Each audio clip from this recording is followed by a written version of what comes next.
Air India technician dies after being sucked into engine. An Air India service engineer was killed when he was sucked into the engine of an aircraft at Mumbai airport on Wednesday night. Air pushed back from the parking bay before takeoff. At around 8:40 p.m., an eyewitness said it appeared the co-pilot mistook a signal as clearance for departure and started the engine. A service engineer who was standing nearby and supervising the pullback was pulled into the engine and died instantly. The technician, identified as Ravi Subramanian, was in his 50s. His job included disconnecting the pushcart from the aircraft before it moves towards the runway. Sources said the A319 aircraft's auxiliary power unit was not working. Without the APU system, one of the engines must be started with an external power source before the pushback. Once the aircraft is pushed back, the live engine has to be revved up for the other engine to start. Air India Honey described the accident as a mishap, but it's not yet clear what happened. The incident is under investigation. Florida man boinks pit bull puppy, sends video to his girlfriend. Billy Joseph Edward Taylor was arrested and charged with sexual activities involving an animal on Tuesday afternoon. He recorded himself making sweet puppy love to a small pit bull.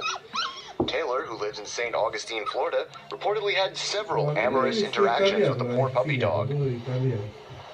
As if that weren't bad enough, he recorded his indiscretions and sent the footage to his girlfriend in an email. A year later, she broke up with him and turned him into the cops after she found even more evidence of bestiality with the dog on his computer. Taylor was arrested and is being held on $10,000 bond. He has a previous criminal record for theft, and a stolen camera was found in his home at the time of his arrest. Cops called on a third grader for racist brownie comment. A degree to which American police have been in and out of schools to investigate the most minor of incidents is now a punchline. The latest crime in need of police attention? A supposedly racist remark by a 9-year-old concerning a food item. At a June 16th class party at a Collingswood, New Jersey elementary school, a boy made a comment about the brownies being served. A classmate heard the remark and called it racist. And instead of dealing with themselves, the school called the cops. Officers talked to the student and reported the case to Child Protective Services. As expected, the boy's mother was furious at the overreaction. Turns out the cops weren't pleased about it either. Police and school officials were reportedly under strict orders from the Camden County Prosecutor's Office to report every single thing. With every issue now defined as potentially criminal, officers are required to investigate playground scuffles and name-calling incidents. More than 200 angry parents have signed a petition to stop the increased police involvement in Collingswood schools, prompting the mayor and head prosecutor to cite a misunderstanding on the policy terms. Baby abuser goes free because of legal loophole. They're accused of assaulting a 1-year-old. Might escape conviction because his victim can't talk yet. Apparently in Oregon, abuse doesn't count if you can't articulate your pain. With the law unable or unwilling to help, the indignant parents of the child have taken to social media to seek justice for their son.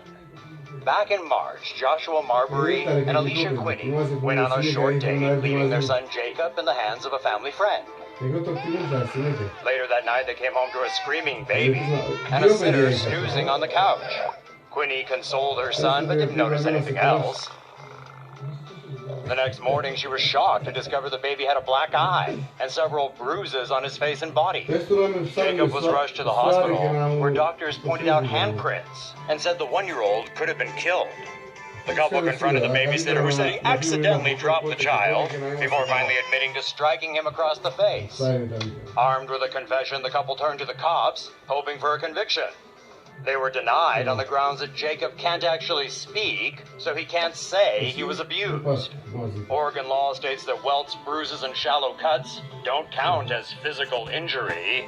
Victims must suffer substantial pain for it to count as abuse, which is difficult to prove for the very young or impaired. The only hope now is for the Oregon Supreme Court to change the law, something Jacob's parents are aiming to achieve with enough support.